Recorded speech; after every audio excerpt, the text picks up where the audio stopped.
Defence म्हणजे लष्कर सेवा, त्याच्यामध्ये आर्मी, नेव्ही, एअरफोर्स, ह्याच्यामध्ये आपण करिअर करू शकतो. कशा प्रकारे करिअर करायचं हे आपण पुढे नंतर तुम्हाला एक्सप्लेन करून सांगणार आहे. ओके. एमपीएससी, यूपीएससी ह्यामध्ये IAS, IPS, IFS ही भारतातली सगळ्यात टफेस्ट एक्झाम म्हणजे IAS. Okay. Indian administrative services. IPS सर्वांना माहित आहे, पिक्चरमध्ये आपण बघितलेला आहे, सिंगम वगैरे बघितलं नाही, सिंगम तो सिंगम. IPS ठीक आहे. IFS इंडियन फॉरेन सर्व्हिसेस आणि इंडियन फॉरेस्ट सर्व्हिसेस या दोन प्रकारचे असतात. त्यानंतर IRS ह्या पण गोष्टी असतात, त्यानंतर आपण त्याबद्दल एक्सप्लेनेशन करूया. त्यानंतर ना बऱ्याच मुलांना 10वी 12वी झालेल्या मुलांना 12वी नंतर ना काय काय असतं हे तुम्हाला जर विचारलं किंवा कुठल्याही विद्यार्थ्याने विचारलं तर तुम्ही काय सांगताय बरं सांगा बघा. आय वॉन्ट आन्सर्स, फास्ट लवकर आपल्याला संपवायचं आहे. 12वी नंतर आपण काय करू शकतो मला त्याचं एक्सप्लेनेशन द्या. कोणी द्या. JEE, नीट दिलेलंच मी. नीट देता येत्या, JEE देता येत्या, NDA करता येते, CET द्यायला येते. बस हे एवढंच आपल्याला, एवढंच फक्त माहित आहे. बरोबर. आपल्याला गोष्टी फक्त एवढ्याच माहित आहेत. ह्याच्या पुढे आपल्याला कोणत्याही गोष्टी आपल्याला माहित नाहीत. 12वी पर्यंतच्या विद्यार्थ्यांना लक्षात घ्या. इव्हन आम्हाला 10वी पर्यंत काय माहितच नव्हतं. आर्ट्स माहित नव्हतं, कॉमर्स माहित नव्हतं, सायन्स माहित नव्हतं. ठीक आहे. पण आताच्या 12वीच्या पोरांना एवढंच फक्त माहित आहे. काय काय? नीट, JEE, NDA आणि CET. आता काही मुलांना हे फक्त नावच माहित आहे, पण ही परीक्षा दिल्यानंतर काय होते हे पण माहित नाही. ओके. नीट केल्यानंतर काय होते, JEE केल्यानंतर काय होते, किंवा NDA केल्यानंतर काय होते, CET केल्यानंतर काय होते हे पण माहित नाही. पण फक्त एवढ्या पुरतच मर्यादित नाही. लक्षात घ्या, आपण शिकून खूप साऱ्या पोस्ट काढू शकतो. ह्या फक्त मोजक्याच दिल्यात मी. MPSC, UPSC सरळ सेवामध्ये IB इंटेलिजन्स ब्युरो आहे, तलाठी आहे, ग्रामसेवक आहे, DRDO आहे, इस्रो आहे, रिसर्चमध्ये जाऊ शकते आपण.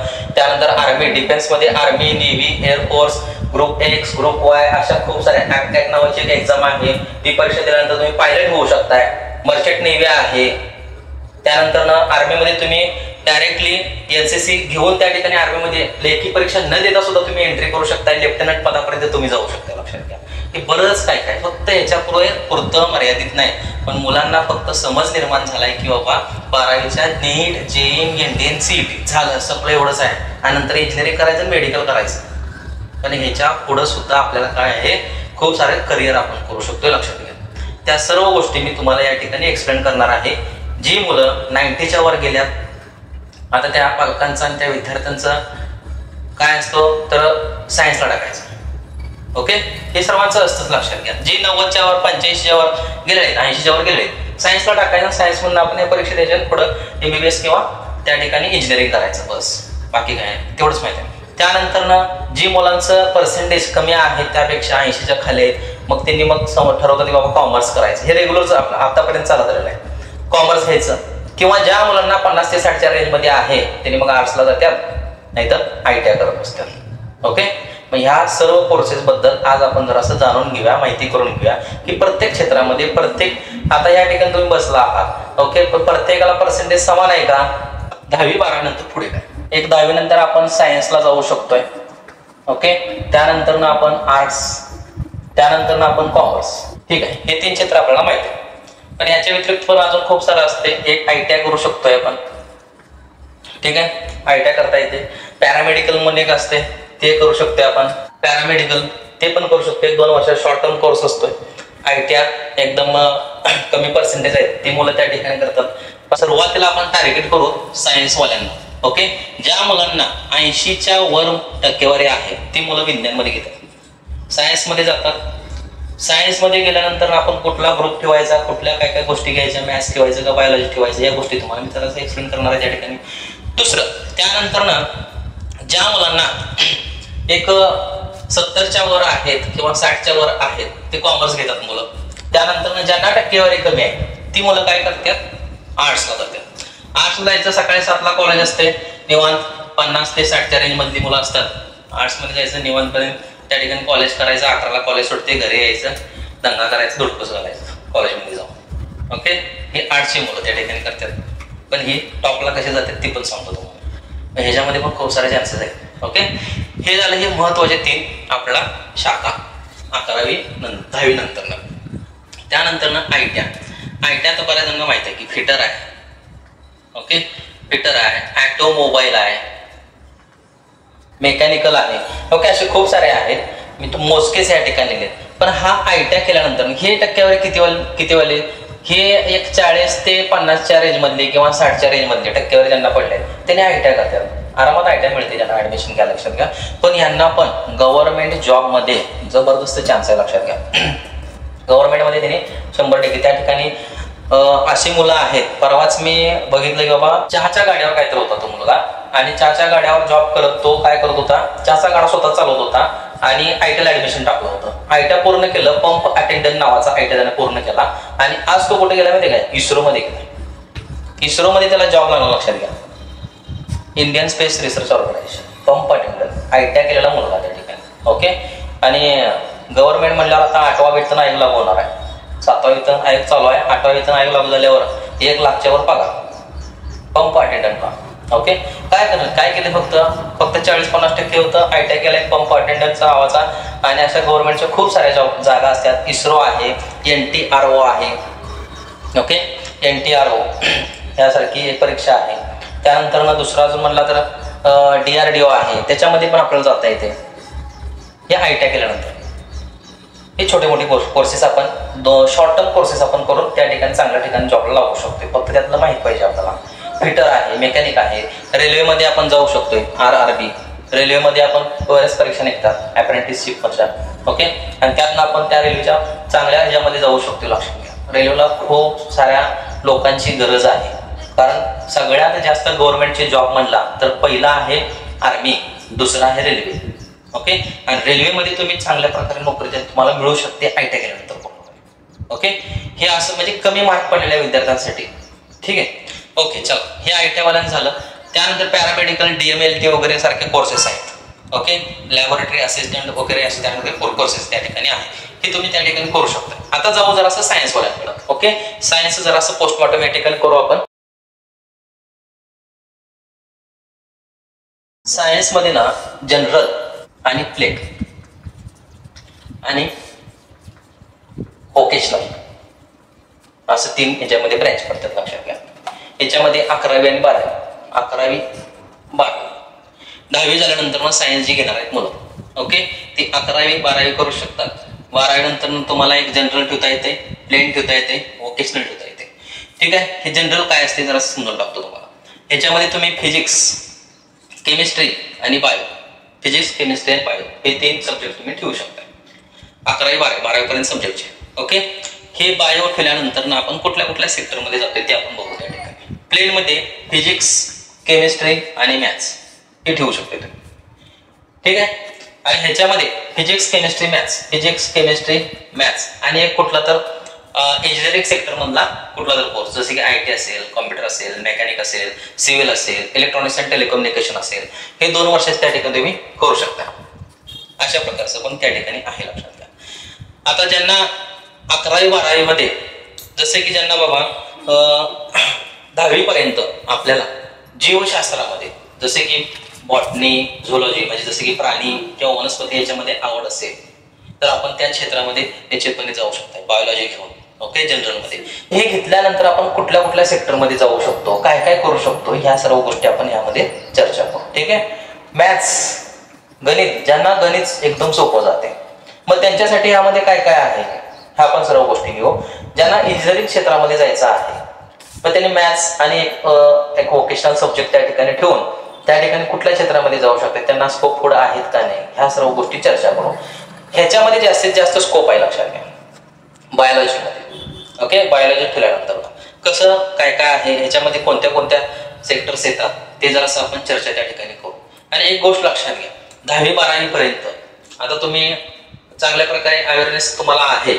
ओके. पण अगोदरच्या काळामध्ये कसं होतं की बाबा 10वी पर्यंत आपण केलोय, माझ्या मित्राने तिकडे ऍडमिशन टाकले, मी पण त्याच्याबरोबर जाऊ, कारण का 10वी पर्यंत आम्ही एकत्रच होतो. आता 11 12ला आम्ही नाजुदा होऊन गेलो, असं होत होतं. बरोबर आहे.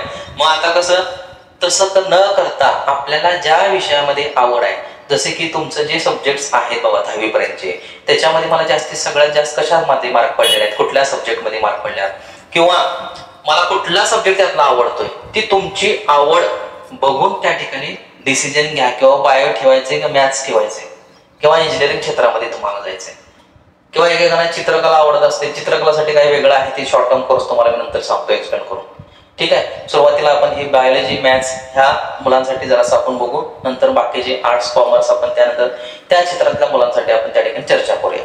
ओके, चल PCB physics chemistry and biology हे घेतल्यानंतर आपण काय करू शकतोय. पहिला आपल्याला सगळ्यांना माहिती आहे तीच शाखा घेऊ, मेडिकल क्षेत्रामध्ये आपण जाऊ शकतो. मेडिकल क्षेत्रामध्ये ओके, औषधशास्त्र त्याला आपण म्हणतो.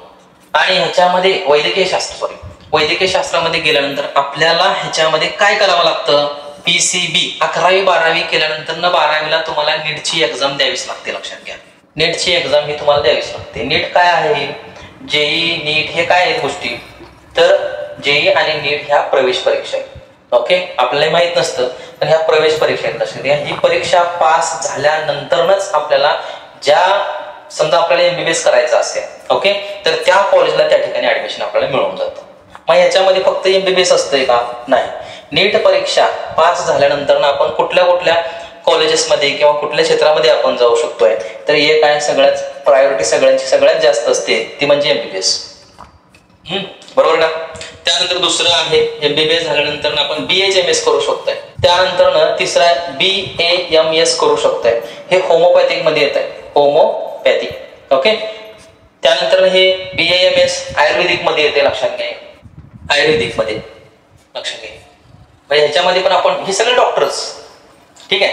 त्यानंतर आपण काय करू शकतो, आपण BDS म्हणजे काय, डेंटल दाताचा डॉक्टर. ठीक आहे, हे कोर्स आहे त्याच्यामध्ये. मग आपल्याला समजा MBBS ला जास्त मोस्टली मुलं काय करतात, प्रायोरिटी MBBS ला ठेवतात. पुढे नीट द्यायची, 12वी पर्यंत चांगलं मार्क पडायचं, नीटची पण चांगले मार्क पडायचे, त्यानंतर आपण MBBS ला चांगल्या कॉलेजला ऍडमिशन करायचं. अशा प्रकारे मुलं करतात. पण ही MBBS क्षेत्र जे आहे अभ्यास खूप जास्त आहे, ही गोष्ट लक्षात घ्यायची आपण. ओके, हे सगळं 5 वर्षाचं आहे टोटली, पूर्णपणे 5 वर्षाचं. म्हणजे हे 2 वर्ष तिथनं मग पुढे 5 वर्ष. ओके, 5 वर्षाचे हे कोर्सेस आहेत. त्यानंतर आपली डिग्री कंप्लीट होते. ठीक आहे. परंतु हे MBBS जे आहे याला हार्ड वर्किंग लागते, अभ्यास खूप सारा लागतो, फार कठीण अभ्यास आहे. लक्षात घ्या. पण ती जर आपली करायची तयारी असेल तर 100% आपण करू शकतोय. बाहेर जर याचे क्लासेस बघायचं म्हणला तर नाही म्हणला तर 3-3 लाख रुपये त्यांची क्लासेसची फी आहे MBBSच्या. ओके, आणि बाहेरच्या कॉलेजला प्रायव्हेट कॉलेजमध्ये जर MBBSच्या ऍडमिशन घेतला तर 20 ते 25 लाख पर्यंत एका वर्षाची फी आहे. 5 वर्षाची किती झालं बघा. आणि जर गव्हर्नमेंट कॉलेजला जर तुम्हाला मिळालं ऍडमिशन तर एका वर्षाची फी किती असेल, 7,000 फी आहे एका वर्षाची. मग ते आपल्या अभ्यासावर डिपेंड आहे. लक्षात घ्या. ओके, मग 7×5 = 8×45 8,000 काय तर समथिंग फी आहे त्यांची एक गव्हर्नमेंट कॉलेजची. लक्षात घ्या. ओके, मग 8×45 40,000 मध्ये तुमचं MBBS 5 वर्षाचं पूर्ण होतंय. आणि जर तुम्हाला नीटला कमी मार्क पडलं तर तुम्हाला खाजगी MBBS कॉलेजला ऍडमिशन घ्यावं लागतं आणि त्याची फी लाखाच्या घरात आहे, 20 लाखच्या वरच, खाली काय नाही. ओके, तुम्हाला मी भीती दाखवत नाही पण रिअलिटी लक्षात घ्या. पण त्या ठिकाणी अभ्यास खूप सारा केला आपण तर चांगल्या प्रकारे आपण MBBS आपण चांगल्या कॉलेजला मिळू शकतो. ओके, नाही मिळालं दुसरा ऑप्शन आहे BHMS आहे, होमोपॅथिक आयुर्वेदिक. ओके, BDS आहे, डेंटल हॉस्पिटल्स मध्ये तुम्हाला चांगल्या प्रकारे जॉब लागू शकतोय. 5-5 वर्षाच्या ह्या डिग्री आहेत. लक्षात घ्या, हे जॉब मिळाले की लोकांची आपण सेवा करू शकतो. लक्षात घ्या, देवच आहेत एक प्रकारचे, डॉक्टर म्हणजे देवच, लोकांची सेवा करणारेच. ओके, ही झाली मेडिकल फील्ड. त्यानंतर अजून दुसऱ्या क्षेत्रामध्ये काय सांगतो तुम्हाला. दुसरे एक क्षेत्र आहे बघा, ह्याच्यामधलं सांगतोय. पहिला जनरल मधलं सांगतोय तुम्हाला. दुसरं नर्सिंग क्षेत्र आहे. नर्सिंग क्षेत्र तर एवढं जबरदस्त आहे आणि मुलांसाठी तर लई स्कोप आहे. लक्षात घ्या, मुलं पण त्याच्यामध्ये जाऊ शकतात. आता मुलं म्हणल्यावर आम्ही काय नर्स होऊन जायचं का असं म्हणजे नाही, तसं नसते. Ward boy. ओके, तुमच्या जागा तर खूप सारे रिक्त आहेत. लक्षात घ्या, मुलांना लई स्कोप आहे इकडं. ओके, पण या गोष्टी आपल्याला माहित नाहीत. नर्सिंगसाठी काय करायचं मग तर बघा, नर्सिंगसाठी डिप्लोमा आहे, ANM नावाचा एक डिप्लोमा आहे. तो डिप्लोमा करावा लागतो. ठीक आहे. त्यानंतर पण आपल्याला जॉब मिळते कुठल्याही हॉस्पिटलमध्ये. आता हॉस्पिटलची संख्या कमी आहे का सांगा, खूप सारी संख्या आहे. ओके, भारतामध्ये 145 कोटीचा भारत देश झाला. आता चीनला पण आपण मागं टाकलोय. प्रगती झाली का अधोगती झाली आपली, काय झाल्या तुम्ही सांगा बघू. अधोगती झाली आहे आपली. ओके, जेवढी जास्त लोकसंख्या वाढणार तेवढं आपल्याला काय लागणार आहे, त्या लोकांना रोजगार लागणार, त्या लोकांना जेवायला अन्न लागणार आहे. ओके, तेवढ्या नोकऱ्या त्यांना प्रोव्हाइड करायला पाहिजे. नुकसान आहे आपलं. मग तेवढं वैद्यकीय सेवा पण त्यांना द्यायला पाहिजेत. मग हॉस्पिटलची संख्या सगळ्यात जास्त ना, हॉस्पिटलमध्ये नर्स पाहिजेत. ओके, आणि नाही म्हणलं तर 10 पेशंट मागे एक नर्स पाहिजे. पण आता सध्या काय 40 पेशंट मागे एक नर्स आहे, स्टाफ नर्स. ही कंडिशन आहे सध्याची. मग ह्याच्यामध्ये जागा किती आहेत लक्षात. ओके, खूप साऱ्या. ANM केल्यानंतर आपण नर्सिंग मध्ये जाऊ शकतो 100% डेफिनेटली. त्यानंतर दुसऱ्याने काय करू शकतोय, ANM केल्यानंतर आपण BSc नर्सिंग करू शकतोय. BSc नर्सिंग म्हणजे ह्याच्यामध्ये डिग्री पूर्ण करायची. हा डिप्लोमा झाला 12 नंतर. त्यानंतर BSc नर्सिंग केला तुम्ही, तुम्हाला डिग्री मिळाली नर्सिंग मध्ये. नर्सिंगची डिग्री मिळाल्यानंतर तुमचं स्टाफ सिलेक्शन, स्टाफ नर्सिंग म्हणून तुम्हाला पोस्ट मिळते. स्टाफ नर्सिंगची पोस्ट तुम्हाला मिळाली की तुम्हाला पगार किती मिळतोय सांग. गव्हर्नमेंट हॉस्पिटल 1 लाख ते 1.5 लाख पगार मिळतोय. हे माहित नाही आपल्याला. 1 लाख ते 1.5 लाख रुपयेपर्यंत पगार महिन्याला मिळतो. मग आपण कशाला उगाच त्याच्या मागं लागतोय. या गोष्टी माहित नाहीत आपल्याला. हे माहितच नाही आपल्याला. नर्सिंग वगैरे काय गोष्टी माहितच नाही. आज ज्यांना माहित आहे पण त्यांनी प्रगती केली लक्षात. दुसऱ्या देशामध्ये तर लय मागणी आहे. इथं 1.5 लाख पगार आहे, त्यांना दुसऱ्या देशात 2 लाखच्या वर पगार आहे. ओके, महिन्याला. आणि नाही मिळालं खाजगी हॉस्पिटल्स आहेत खूप सारे, त्याच्यामध्ये पण आपण 100% करू शकतोय.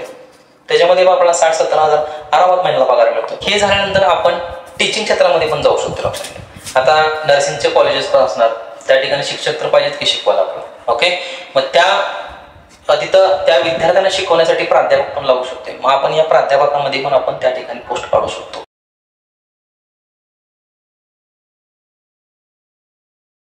फार्मसी म्हणजे औषधशास्त्र, औषध बनवायचं. आता हे वैद्यकीय क्षेत्रामध्ये हे सगळे डॉक्टर झाले. आता डॉक्टर झाल्यानंतर पेशंटची संख्या सगळ्यात जास्त. कोरोनाच्या काळात तुम्ही बघितलाय, पैसा ढेगभर छापलाय लक्षात घ्या डॉक्टरांनी. ओके, ढेगभर म्हणजे ढेगभर. आणि त्यानंतर नर्सिंग. आता पेशंट झाले म्हणलं त्यांना बघायला नर्स पाहिजे. ओके, त्याच्यामध्ये मुलांना पण बऱ्याच चान्स आहे लक्षात घ्या. पण मुलं तिकडे जात नाहीत, माहित नाही त्यांना. ओके, त्यानंतर आता पेशंट आल्यात म्हणलं त्यांना औषध गोळ्या पाहिजे. औषध गोळ्यानंतर मग क्षेत्र कुठलं येते, फार्मसी. बी फार्मसी करता येते आपल्याला. 4 इयरचा आहे प्रोग्राम. ओके, 4 इयरची डिग्री तुम्हाला या ठिकाणी मिळते. बी फार्मसी चांगल्या अशा औषधशास्त्रातल्या कंपन्या ज्या आहेत, जसे की सिप्ला आहे, अशा मोठ्या मोठ्या कंपन्या आहेत गोव्याला वगैरे इकडे तिकडे. आणि चांगला जॉब त्या ठिकाणी तुम्हाला मिळू शकतो लक्षात घ्या. इथं पण पगार जबरदस्त आहे. औषधं तयार, तुम्ही डायरेक्ट औषधच तयार करणार, तुम्हालाच फॉर्म्युला माहित.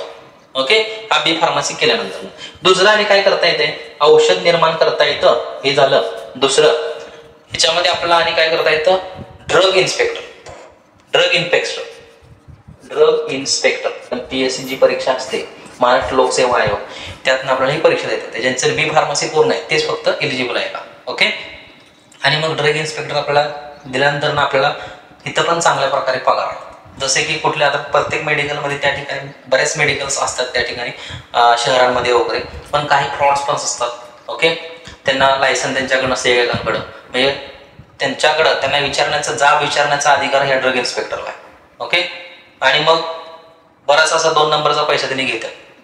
असं त्यांच्याकडे सर्टिफिकेट वगैरे नाही, त्यांच्याकडनं असं खूप सारा पैसा त्यांनी काढतात. म्हणून आपल्याला तसं करायचं नाही. आपल्याला चांगला इन्स्पेक्टर व्हायचे. ड्रग इन्स्पेक्टर यांना पण पगार काय कमी शासन देत नाही लक्षात घ्या. यांना पण 8व्या वेतन आयोगानुसार 1 लाखच्या वर पगार होऊ शकतो यांचा. ओके, हे पण चांगलं त्याच्यामध्ये पोस्ट आहे. फार्मसी. ऍग्री म्हणजे काय बरं सांगा, कोण सांगा, कुठलं फील्ड, शेतीविषयी, ऍग्रिकल्चर. आपला देश कसा आहे बरं सांगा, कृषी प्रधान आहे की नाही सांगा. ओके, 145 कोटी लोकसंख्येचा देश आहे आपला. म्हणल्यावर आपल्याला काय लागणार आहे, शेती सगळ्यात महत्वाची आहे. कारण अन्नधान्य पिकवणं फार महत्वाचं आहे. हरित क्रांती झाली, आपण इयत्ता 10वी मध्ये शिकलेलो आहे 1967 ओके, MS स्वामीनाथन यांनी हरित क्रांती केली. ते बायोटेक्नॉलॉजी पण तुम्हाला मी सांगणार आहे. ओके, ह्या ऍग्री फील्डमध्ये आपण बरेच चांगल्या प्रकारे करू शकतो. ह्याच्यामध्ये BSc ऍग्री करता येते. 2 प्रकारे आपल्याला ह्याच्यामध्ये जाता येते लक्षात घ्या. 2 प्रकारे ह्याच्यामध्ये आपल्याला जाता येते, एंट्री करता येते. 3 वर्षाचा डिप्लोमा असतो 10वी नंतर. Okay, 3 year diploma. BSc ऍग्रीचे कॉलेजेस असतात, त्या कॉलेजला तुम्ही जाऊ शकता. ठीक आहे, हे 2 प्रकारे. आणि दुसरा प्रकार कुठला आहे बरं बघा, ह्यामध्ये दुसरा प्रकार तुम्हाला सांगतो. 12वी सायन्स करायचं. 12वी सायन्स केलं की त्यानंतर BSc ऍग्रीला डायरेक्ट ऍडमिशन आपल्याला मिळते. BSc ऍग्रीला आपल्याला ऍडमिशन डायरेक्ट मिळते. आता हे केल्यानंतर मग पुढं काय, कशामध्ये जॉब सर, हे सगळं आम्ही करावं लागलं, पण जॉब कशामध्ये, ह्याच्यामध्ये सगळ्यात भारी जॉब म्हणजे कृषी अधिकारी होता येते. कृषी अधिकारी, ऍग्रिकल्चर ऑफिसर. ओके. ॲग्रीचा ऑफिसर जो आहे ह्याची पण पोस्टिंग कशात नव्हत्या, MPSC नव्हती, MPSC.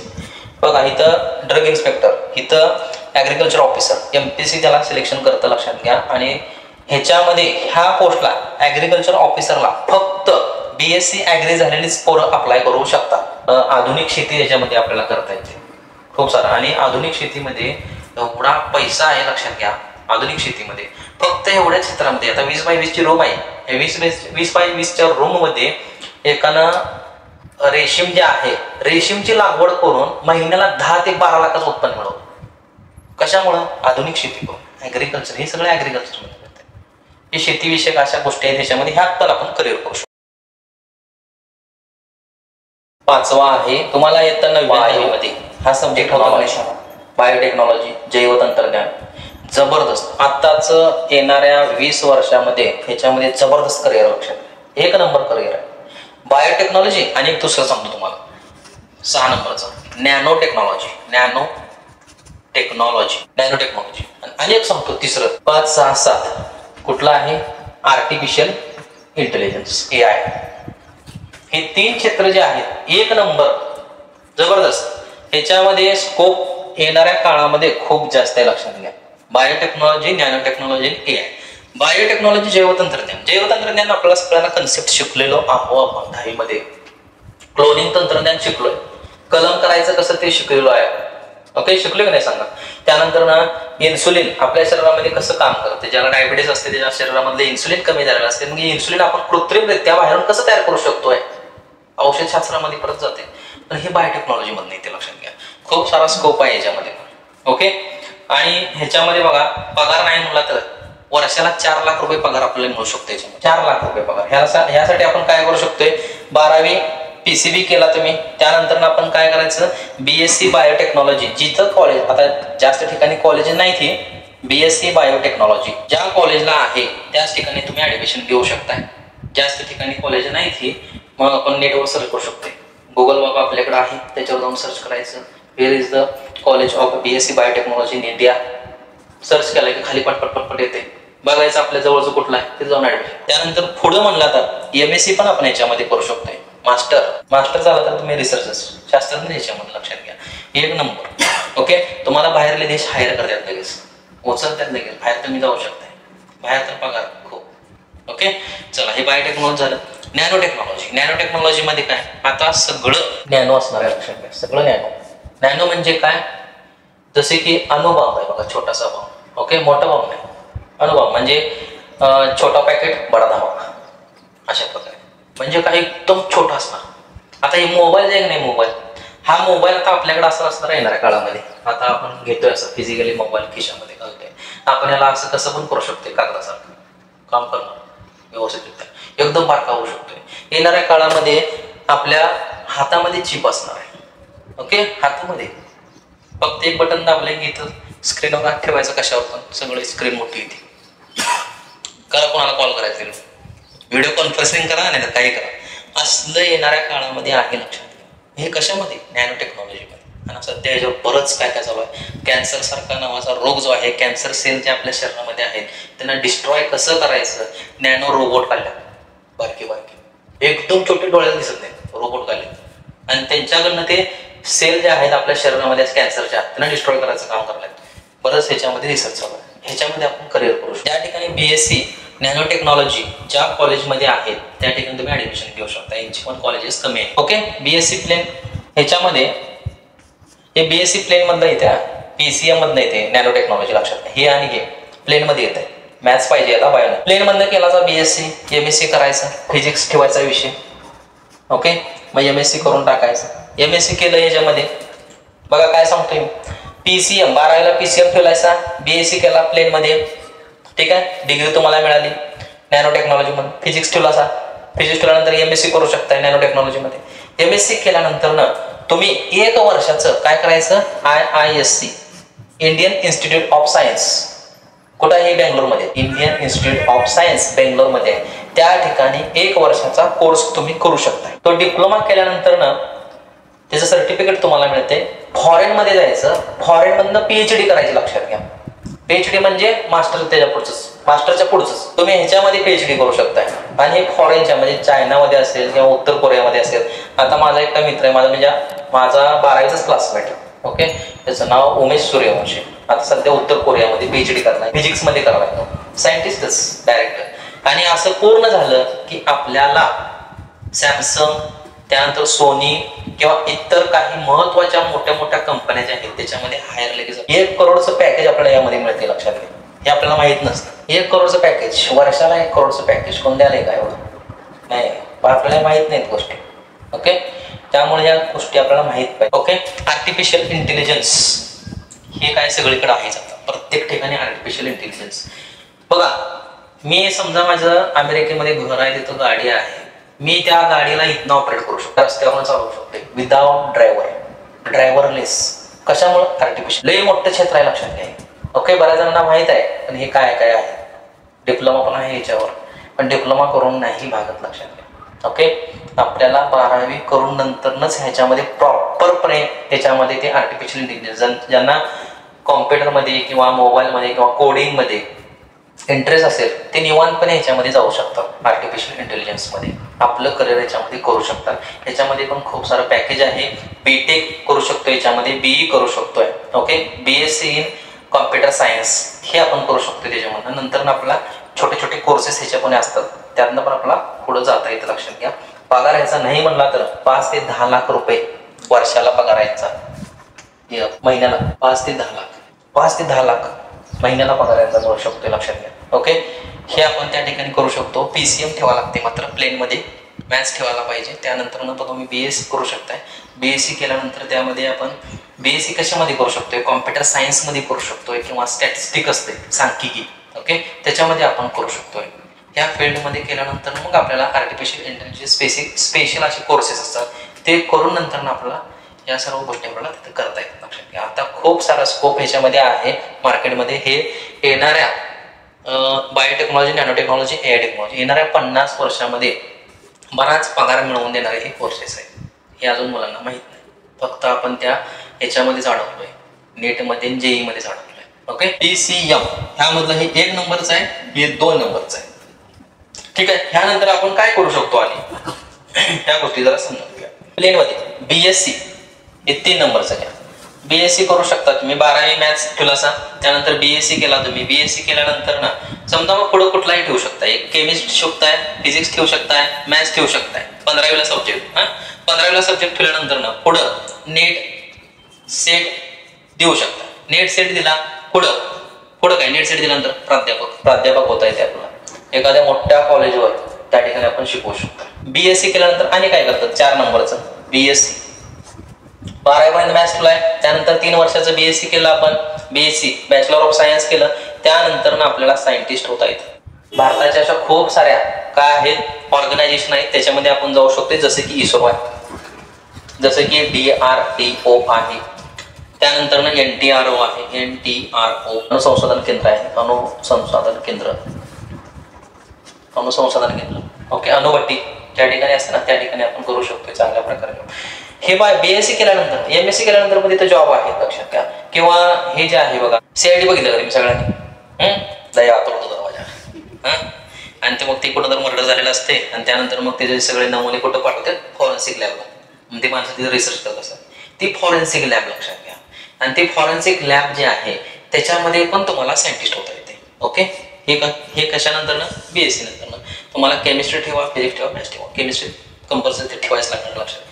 ओके, ह्या गोष्टी त्या ठिकाणी आहेत. PCM ठेवल्यानंतर आपण इकडे जाऊ शकतो, नेट सेट करू शकतो. आर्किओलॉजिकल डिपार्टमेंट पण आहे त्याच्यामध्ये. ओके, हे पण आपण करू शकतो. आर्किओलॉजिकल डिपार्टमेंट म्हणजे काय? भू उत्खनन विभाग.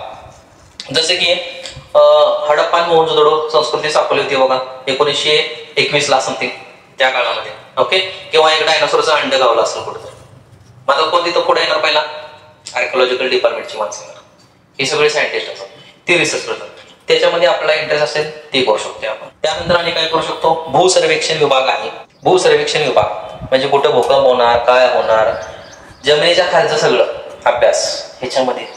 हे सायंटिस्ट आपण त्याच्यामध्ये. ह्याच्या गव्हर्नमेंटच्या खूप साऱ्या जागा निघतात, लक्षात घ्या.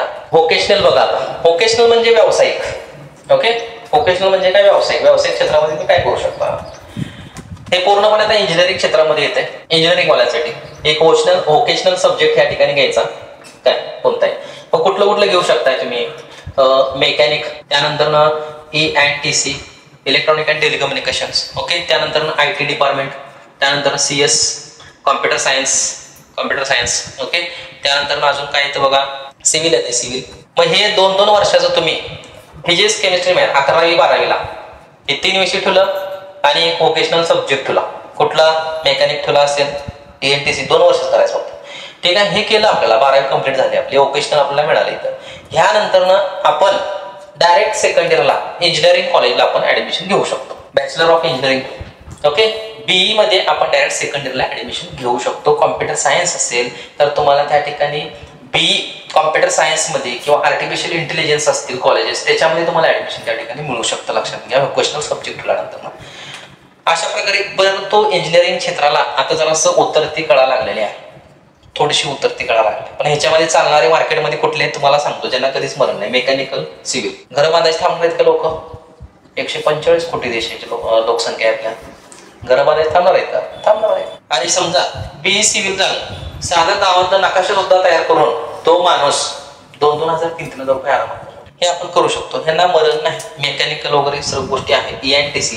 आता हे जे गोष्टी आहेत तर MPSC मधनं अशा पण जागा आहे, महापारेषण आहे, महाजेनको आहे, ओके. त्याचबरोबर MSCB आहे, तुम्हाला माहित आहे, लाईटचं वगैरे, त्याच्यामध्ये तुम्ही जाऊ शकताय. गव्हर्नमेंटच्या जागा फार कमी असतात त्याच्यामध्ये, लक्षात घ्या. परंतु सिव्हिलसाठी गव्हर्नमेंटच्या जागा खूप साऱ्या ढीग आहे तिथं, लक्षात घ्या. PWD क्षेत्र जे आहे ह्याच्यामध्ये तुम्हाला बरंच त्या ठिकाणी मिळू शकतं. मग आता PWD नगरपालिकेमध्ये असतात, बांधकाम विभाग, त्यानंतर नगरपंचायतमध्ये असतात, त्यानंतर जिल्हा परिषदचं PWD असतंय, त्याच्यामध्ये पाटबंधारे विभाग असतो त्याच्यामध्ये, किंवा रस्ते बांधणी विकास त्याच्यामध्ये असतं, ओके.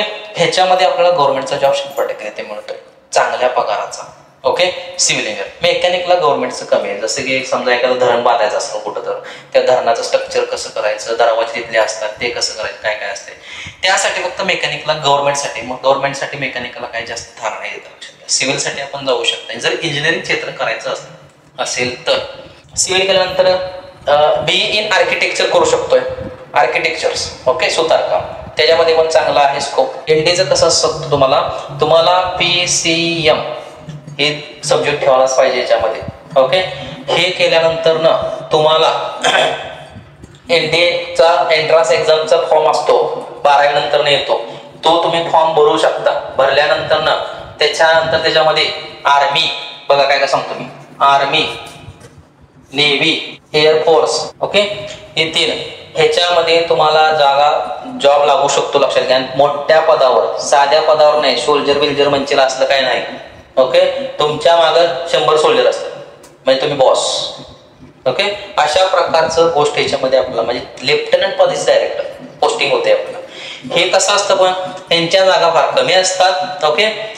408 गेल्या वर्षी जागा निघल्या होत्या फक्त 2024ला, 408 ऑल इंडियामध्ये 408 जागा निघल्या होत्या. ह्याच्यामध्ये मुलींना 2022ला हे क्षेत्र चालू केलं. अगोदर मुलींना एंट्री इथं नव्हती, ओके. NDA साठी मुलींना चालू केलेलं आहे 2022ला. आणि मुलींसाठी ह्याच्यामध्ये किती जागा निघतील त्यातल्या 22% फक्त जागा राखीव असतात, म्हणजे फार मुलींसाठी कमी यामध्ये आहे, लक्षात. NDA मध्ये केल्यानंतर ना तुम्ही हा एंट्रन्स परीक्षा पास झाली NDAची, तुम्ही 4 वर्षाचा कोर्स असतोय, ओके, 4 इयरचा. खडकवासला पुण्यामध्ये आहे बघा, खडकवासला त्या ठिकाणी NDAचं कॉलेज आहे. त्या ठिकाणी तुम्हाला मिलिटरी ट्रेनिंग दिलं जातं. तुम्हाला एक बीटेकची डिग्री दिली जाते तुम्हाला. त्या ठिकाणी तुमचं डिग्री कंप्लीट होतोय पूर्णपणे. लय भारी स्कोप आहे, लक्षात घ्या. NDA मध्ये तुम्ही देशाची सेवा करू शकताय, लेफ्टनंट पदी त्या ठिकाणी जाऊ शकताय, चांगला आहे, ओके. ह्यामध्ये करू शकताय. आता ह्याच्यामध्ये 2 पेपर असतात, काय, 1-2 पेपर सांगतो तुम्हाला कुठले असतात. एक पेपर असतो प्युअर मॅथ्स असते 700 मार्काचं, प्युअर मॅथ्स 700 मार्काचा एक पेपर. आणि एक 700 मार्काचं काय असते, GS जनरल स्टडी 700 मार्काचं. जनरल स्टडी मध्ये काय असते, याच्यामध्ये असते तुम्हाला विज्ञान, इतिहास, भूगोल, इकॉनॉमी, चालू घडामोडी, या सर्व गोष्टी याच्यामध्ये असतात GS मध्ये. आणि एवढे क्रॅक केल्यानंतर मग तुमचं पुढे चालू. आणि ज्यावेळेस तुमचं सिलेक्शन झालं की त्यावेळेस ज्यावेळेस तुमचं फिजिकल ट्रेनिंग चालू आहे त्यावेळेसच तुम्हाला डायरेक्ट 50,000चं स्टायपेंड चालू होते लगेच. म्हणजे तुमचा पगार पण चालू आणि जॉईनिंग झाल्यानंतर तुम्हाला यापेक्षा कितीतरी पटीनं पगार. कॉमर्समध्ये आपल्याला chartered accountant, okay, chartered accountant होता येते याच्यामध्ये. अकाउंटंट आता खूप साऱ्या कंपन्या लक्षात घ्या, तिथं अकाउंटंट हा लागतोच. ओके, चार्टर्ड अकाउंटंट खूप सारा पैसा कमवतोय. लक्षात घ्या, 1 ते 1.5 करोड पर्यंत पॅकेज इयरली तुम्हाला यामध्ये मिळू शकतं चार्टर्ड अकाउंटंटला. कंपनी सेक्रेटरी आणि दुसरा एक कोर्स आहे याच्यामध्ये कंपनी सेक्रेटरी. ओके, हा पण कंपनी सेक्रेटरीचा कोर्स तुम्ही करू शकता. केव्हा करता येतं? 11वी 12वी कॉमर्स, म्हणजे तुम्ही 11वी 12वी पर्यंत कॉमर्स घेतलाय, त्यानंतर ना तुम्ही बीकॉम केला असा म्हणजे 15वी तुमची कॉमर्स मधून झाली. त्यानंतर ना पुढं काय, त्यानंतर तुम्ही CS चा कोर्स करायचा. CS म्हणजे कंपनी सेक्रेटरी, लक्षात घ्या. ओके, त्याचा कोर्स करायचा. हा कोर्स केल्यानंतर ना त्यानंतर किंवा CA चा कोर्स करायचा. 5 वर्षाचं ड्युरेशन असते याचा, मोठी डिग्री आहे, लक्षात घ्या. यानंतर ना तुम्ही बरंच छापू शकता. आर्ट्स, आता ज्या मुलांना एकदम कमी टक्केवारी पडल्या ती मुलं इकडे जातात. ओके, पण ज्यांचा हेतू एक सरळ आहे, काहीतरी MPSC करायचं UPSC करायचंय, भले त्याला 90% असो, ते पण इकडे जाते, लक्षात घ्या. त्याचं एकच टार्गेट असते, MPSC म्हणजे किंवा UPSC क्रॅकच करायचं. 12वी पर्यंत आर्ट्स घेतला असा, ओके, त्यानंतर BA करायचं. 12वी नंतर BA केला. BA तुम्ही वेगवेगळ्या सब्जेक्ट मध्ये करू शकताय. एक पॉलिटी मध्ये करू शकताय, पॉलिटिकल सायन्स मध्ये. ओके, त्यानंतर जॉग्राफी मध्ये करू शकताय तुम्ही, इकॉनॉमी मध्ये तुम्ही करू शकताय, लिंग्विस्टिक मध्ये तुम्ही करू शकताय, भाषाशास्त्रामध्ये. आणि हे केल्यानंतर टॉपचे जे कॉलेजेस आहेत, जसे की JNU कॉलेज आहे, दिल्लीमध्ये आहे बघा, सगळ्यात टॉपचं कॉलेज आहे JNU. त्या ठिकाणी तुम्हाला त्या ठिकाणी केला असा, MA वगैरे कम्प्लीट केला असा, नेट सेट दिला प्राध्यापक. त्यानंतर तुम्ही MBA करू शकता. कुठल्या क्षेत्रामध्ये तुम्ही MBA करू शकता, किंवा 12वी पर्यंत तुम्ही आर्ट्स घेतला किंवा कॉमर्स घेतला, त्यानंतर किंवा BBA तुम्ही करू शकता. ओके, BBA केल्यानंतर मग MBA करता येईल तुम्हाला. 12वी नंतर नसतं ते MBA म्हणजे काय, master in business administration. Okay, मग ह्याच्यामध्ये तुम्ही 12वी नंतर BBA करायचं. BBA ज्या कॉलेजला आहे त्या ठिकाणी तुम्ही करू शकताय. त्यानंतर तुम्ही पुढे 2 वर्षाचा MBA करू शकताय. 2 इयर्स प्रोग्राम आहे. MBA केला, मास्टर त्याच्यामध्ये होते. आता MBA केल्यानंतर पुढं ह्याच्यामध्ये काय करता येतं, तर 4 सेमिस्टर ह्याच्यामध्ये असतात. शेवटच्या सेमिस्टरमध्ये तुम्ही HR किंवा IT असे तुम्हाला सब्जेक्ट ठेवावे लागतात त्या ठिकाणी. HR ठेवला तर एखाद्या कंपनीचा मोठा HR तुम्ही होऊ शकता. HR म्हणजे सगळ्यात मोठी गोष्ट, ओके, त्या कंपनीतली. मग अशा ठिकाणी तुम्ही MBA करून तिथे जाऊ शकता. बँकेमध्ये पण MBA ना बरेच चान्सेस त्या ठिकाणी आहे. बँकिंग सेक्टरमध्ये तुम्ही जाऊ शकता. LLB कॉमर्स वाले पण करू शकतात, आर्ट्स वाले पण करू शकतात. मग 12वी करू शकत नाही, 12वी करू शकतात. 12वी नंतर 5 वर्षाचा प्रोग्राम असतो LLB चा. ओके, आणि त्यानंतर LLM करता येतं. किंवा 15वी पर्यंत तुमचं झालं तर 2 वर्षाचा एक प्रोग्राम आहे LLB चा, तो पण करू शकता तुम्ही. LLB म्हणजे काय, ऍडव्होकेट, वकील. आणि वकील एवढा पैसा छापतो, गणित नाही त्याला, लक्षात घ्या. फक्त स्किल पाहिजे, बोलण्याची कला पाहिजे, लक्षात घ्या. आमचे मित्र इथं एक माने वकील म्हणून, महिन्याला किती छापत असतील जागा, महिन्याला 5 लाख रुपये बघा पगार किती, महिन्याला 5 लाख रुपये बघा. वकिली क्षेत्र मुलींसाठी 1 नंबर आहे. ठीक आहे, मुलींसाठी 1 नंबर क्षेत्र आहे वकिली, लक्षात घ्या. LLB LLM तुम्ही करू शकता या ठिकाणी. 5 वर्षाचा प्रोग्राम असतो तो. त्यानंतर समजा LLM केल्यानंतर जिल्हा सत्र न्यायालय जे असतं, डिस्ट्रिक्ट कोर्ट, त्या ठिकाणी तुम्ही प्रॅक्टिस करू शकताय. किंवा ते करत तुम्ही MPSC ची पोस्ट जर काढला असा, जजची परीक्षा असत्या, ती परीक्षा तुम्ही त्या ठिकाणी देऊ शकताय. तुम्ही जज डायरेक्ट होऊ शकता त्या ठिकाणी, त्याला पगार खूप सारा आहे. ओके, MPSC पोस्ट काढते ती जिल्हा सत्र न्यायाधीश. ठीक आहे, त्यानंतर हायकोर्ट जे आहे, आपलं मुंबईचा हायकोर्ट आहे बघा, हायकोर्ट मध्ये प्रॅक्टिस करायचं 5 वर्ष. प्रॅक्टिस केल्यानंतर तिथं वकील झाला की तुम्हाला तिथं पण खूप सारा स्कोप आहे. मुलींसाठी 1 नंबर क्षेत्र या ठिकाणी. ज्यांना कमी मार्क पडले असतील, जे सायन्सला जाणार नाहीत, कॉमर्स किंवा आर्ट्स घेणार आहेत, त्यांच्यासाठी उत्कृष्ट क्षेत्र LLB LLM करू शकता. ओके, आणि गोरगरिबांना तुम्ही त्या ठिकाणी न्याय देऊ शकता. फक्त आपल्याला MPSC आणि UPSC ही नावच फक्त माहिती आहे. ओके, महाराष्ट्र लोकसेवा आयोग, केंद्रीय लोकसेवा आयोग. केंद्रीय म्हणजे पूर्ण भारतामध्ये टोटल किती राज्य आहेत मला सांगा बघा. 28 आणि 8 केंद्रशासित प्रदेश आहेत. 28 राज्य आणि 8 केंद्रशासित प्रदेश, बरोबर. महाराष्ट्रामध्ये किती जिल्हे आहेत सांगा. 35 आहेत ना, 36 झालाय, 36 झालाय ना. कुठला आता वाढलाय, पालघर वाढलाय का, बहुतेक पालघरचा वाढलाय. 36 जिल्हे. मग आता हा महाराष्ट्र लोकसेवा आयोग फक्त महाराष्ट्रासाठी काम करणार, केंद्रीय लोकसेवा आयोग सेंट्रलसाठी काम करणार, केंद्रासाठी. आणि ह्याच्यामध्ये खूप साऱ्या पोस्ट निघतात, खूप साऱ्या जबरदस्त पोस्ट आहे. करिअर एक नंबर, लक्षात घ्या. आर्टची मुलं, कॉमर्सची मुलं 100% इकडे जाऊ शकतात. ती जाऊ शकतात काय, नाही, सायन्सची पण जाऊ शकतात. फक्त ह्याला काय आहे, डिग्री पूर्ण पाहिजे. आणि कसं आहे, 0% क्रायटेरिया आहे. म्हणजे तुम्हाला 1% जरी पडला जाऊ शकतात. 35% पाहिजे नाही सोडा पास व्हायला, पण 36-37% जरी पडले तुम्हाला आरामात तिकडे जाऊ शकताय. ही गोष्ट लक्षात घ्यायची. आणि एक IAS होऊ शकताय, IPS होऊ शकताय. बरं, ह्याच्यामध्ये काय काय असते सांगतो तुम्हाला. ठीक आहे, चला. तिकडे MBBS करून तुम्हाला बरंच मेहनत घ्यावी लागते. 4 वर्ष नीटचा अभ्यास करावा लागतोय. ते झाल्यानंतर MBBSला ऍडमिशन घ्यायचं. MBBSचा ढेकभर 5 वर्ष अभ्यास करत बसायचा. तेव्हा कुठं डॉक्टर होते MBBS. आणि MBBS केल्यानंतर समजा MD आपला व्हायचा असेल, मग MDचा आणि 2 वर्ष करायचा अभ्यास. मग कुठं तर त्या ठिकाणी आपण एक दवाखाना चालू करू शकतो. दवाखान्याला आपला करोड रुपयामध्ये बजेट पाहिजे. ह्या सर्व गोष्टींचा अभ्यास करून आपण त्या क्षेत्राकडे जायला पाहिजे. लक्षात घ्या, आपल्याकडे टॅलेंट असेल 100% करू शकतो. ओके, बघा जरा सांगतो मी. MPSC, UPSC एक सांगतो आणि MPSC पण सांगतो. चला, UPSC आणि MPSC ह्याच्यामध्ये नाही म्हणला तर एक 20 भर पोस्ट आहेत. ह्याच्यामध्ये पण 20 भर पोस्ट आहेत, वेगवेगळ्या खात्यामध्ये आहेत. आपल्या भारतामध्ये मंत्रालय किती आहेत माहिती आहे का तुम्हाला? 52 मंत्रालय आहेत. लक्षात घ्या, मंत्रालय 52 मंत्रालय आहेत आपल्या इथे. ओके, ह्या मंत्रालयामध्ये स्टाफ असणार काय हो सांगा मला? काम करायला कोणतर पाहिजे तिथं, सगळं काय कॉम्प्युटर अकाउंट समजेल नाही, स्टाफ असणार तिथं. ओके, या स्टाफ साठी पण एक नोकरी असते, लक्षात घ्या. त्या नोकरीचं नाव काय? SSC. SSC म्हणजे 10वीची नव्ह, स्टाफ सिलेक्शन असं कमिशन त्याला म्हणतात. लॉंग फॉर्म आहे, स्टाफ सिलेक्शन कमिशन. ओके, ही परीक्षा आपण केव्हा नंतर देऊ शकतोय? 12वी नंतर देऊ शकतोय, 15वी नंतर देऊ शकतोय आपण. स्टाफ सिलेक्शनच्या जागा आहेत. त्यामध्ये स्टाफ सिलेक्शन मध्ये कुठल्या परीक्षा असतात? CHSL आणि SSC अशा परीक्षा असतात. CHSL एक परीक्षा असते 12वी नंतर. स्टाफ सिलेक्शनची वेगवेगळ्या खात्यामध्ये जागा निघतात. तुम्ही स्टाफ सिलेक्शन देऊ शकताय 12वी नंतर परीक्षा. जबरदस्त परीक्षा आहे. मॅथ्स, त्यानंतर रिझनिंग, त्यानंतर GS GK, तुम्हाला या गोष्टींचा अभ्यास करावा लागतो. ओके, आतापर्यंत केलाय तोच अभ्यास आहे, जास्त काय नसतो. 52 मंत्रालय, ह्याच्यामध्ये खूप सारा स्टाफ आहे. ह्याच्यामध्ये जागा खूप साऱ्या असतात, दरवर्षी निघतात. करू शकता आरामात. 12वी सायन्स नंतर करू शकता आरामात. ग्रुप X आणि ग्रुप Y इकडे नंतर जातो मी, एका जरा सांगवले. ग्रुप X अँड Y, ऍपकॅट नावाची एक परीक्षा. ग्रुप XY काय करतो? पायलट, विमान चालवणार. ओके, त्यांच्यासाठी 12वी नंतर ही परीक्षा आहे. ग्रुप X आणि Y ची. 12वी केला, PCM केला असा, फिजिक्स केमिस्ट्री मॅथ्स केला, ऍपकॅट मध्ये गेला असा, तुम्ही परीक्षा दिला असा, ग्रुप XY सिलेक्शन झालं, तुमचं ट्रेनिंग चालू, पायलट, इंडियन पायलट मध्ये.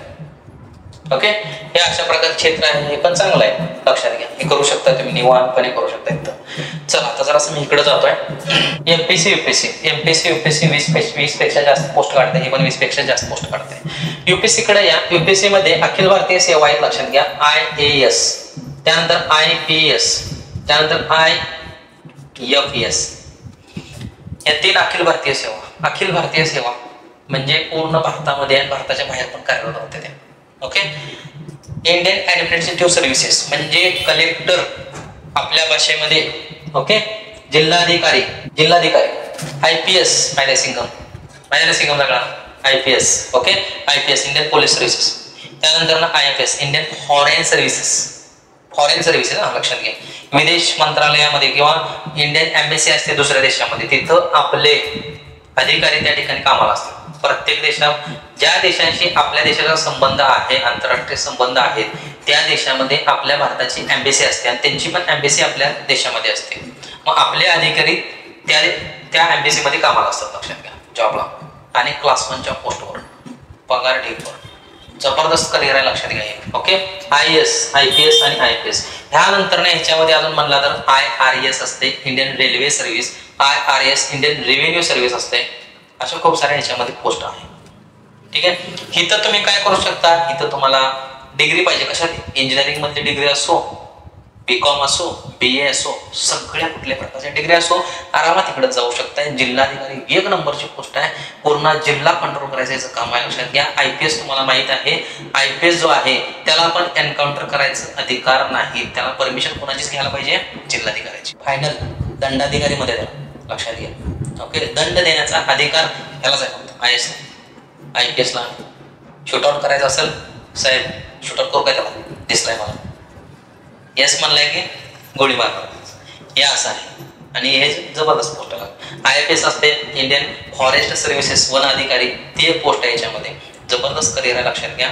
जे कमी मार्क पडले का नाही, मला रिअल मध्ये सांगतो एक गोष्ट एक मला आठवली याच्यावरनं. काय 3 मुलं असतात, 3 विद्यार्थी असतात, 10वी पर्यंत एकत्र शिकत असतात पूर्णपणे. काय त्यानंतर ना एक विद्यार्थी असतो पहिल्या बेंचवर, एकदम कायम पहिल्या बाकावर असतो, कायम 90च्या वर, आणि एकटा असतो तो मागच्या भागावर, मधल्या भागावर असते, शेवटचा असतो. शेवटचे बेंच कसे असतात माहिती आहे तुम्हाला, बॅक बेंचर्स त्यांना म्हणतो आपण. ओके, त्यांना एकदम कमी टक्केवारी, नुसतं टाइमपास करायचं या त्या गोष्टी सगळ्या शेवटच्या भागावर बसून करणारी पोरं करतात. पहिल्या भागावर बसणारी पोरं जी होती 90च्या वर आरामात एकटा मुलगा गेला. गेल्यानंतर ना सायन्सला ऍडमिशन घेतलं, मस्त मध्ये MBBS ला ऍडमिशन मिळालं, MBBS केला, डॉक्टर झाला, MD केला, सगळं पहिल्या भागावरचा पोरगा. दुसरा पोरगा मधल्या पोरगानं काय केलं त्या ठिकाणी, कॉमर्स काहीतरी घेतलं होतं. कॉमर्स घेतल्यानंतर ना तो CA झाला, CA चार्टर्ड अकाउंटंट काहीतरी समथिंग झाला होता. एका कंपनीला जॉईन त्याने केलं, त्याला पण चांगला पगार लागला. आणि शेवटच्या भागावरचा होता, त्याला एकदम कमी टक्केवारी होती. ओके, त्याला 39% काहीतरी होते. किती, 100पैकी 39 10वीला मार्क होते त्यावेळेस. आणि त्यांना BA ला घेतलं ऍडमिशन. तो घेतल्यानंतर ना पुढं अभ्यास करून त्या ठिकाणी काय झालं असेल सांग, जिल्हाधिकारी झाला.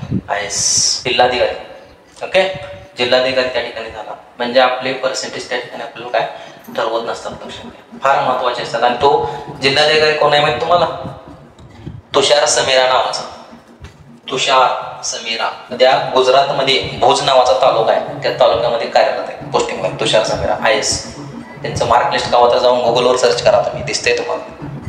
एवढे कमी मार्क पडणारा व्यक्ती जिल्हाधिकारी झाला. आणि ज्यावेळेस ती मीटिंग ज्यावेळेस होती त्यावेळेस त्यामध्ये तो MBBS पण बसला, जास्त शिकला होता, 90% पाडला होता. आणि तो CA पण बसला, तो कॉमर्सला गेला, मॉडरेट मार्क पाडला होता. ओके, आणि त्या मीटिंगला बसले. त्या मीटिंगचं अध्यक्षस्थान कोण भूषवलं असेल सांगा, IAS. किती टक्के मार्क पडले ते, 39%. आणि ऑर्डर कोण दिले, जिल्हाधिकारी दिले. ऑर्डर शिवाय पास होणार नाही. म्हणजे एवढं शिकून पण त्या मीटिंग मध्ये तो MBBS गेला. जो कमी शिकलाय त्याचं टॅलेंट त्याने देत दाखवलं. लक्षात, म्हणून ह्या 0% क्रायटेरिया इथं. हे तुम्ही चांगल्या प्रकारे अभ्यास करून त्या क्षेत्रामध्ये जाऊ शकताय. त्याच वर्गामधला अनेक विद्यार्थी होता, काट्यावर पास झाला, 35% मार्क पडले.